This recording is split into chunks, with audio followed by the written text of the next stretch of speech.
এই জুলাই চেতনার আলোচনা সভার সম্মানিত সভাপতি, আমার সম্মানিত সুধীমণ্ডলী, আসসালাম। তাদের জমানাল থেকে জাতি এবং দেশ এবং কথা বলার সুযোগ পেয়েছি। সম্মানিত জুলাইয়ের কথা, যে জুলাইয়ের ঢাকার রাজপথ সহ বাংলাদেশের বিভিন্ন মোকাবেলা করতে গিয়ে আজকে গণ অধিকার পরিষদের সংগ্রামী সভাপতি আপনার আমার এই কমিটিটা সংগ্রামের সাথীরা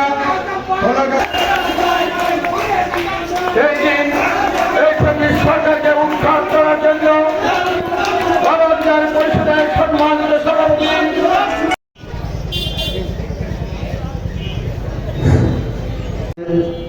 আজকে সবার সম্মানিত সভাপতি, প্রধান অতিথি, শুভেচ্ছা ও অভিনন্দন। সংগ্রামী বন্ধুগণ, আজকে প্রথমে শ্রদ্ধা ভরে স্মরণ করি দীর্ঘ 17 বছরের লড়াই সংগ্রামে রাজপথে যারা জীবন দিয়েছেন, রক্ত দিয়েছেন, সেই সকল বীর শহীদদেরকে আজকে শ্রদ্ধা ভরে স্মরণ করি। বাংলাদেশের গণতন্ত্র মুক্তির লড়াইয়ে অন্যতম রূপকার আধুনিক গণতন্ত্রের প্রবক্তা বেগম জিয়াকে, যিনি তার সারা জীবনের লড়াই সংগ্রামের মধ্য দিয়ে এই গণতন্ত্রের মুক্তি এনে দিয়েছেন, তাকে আমরা শ্রদ্ধা ভরে স্মরণ করি।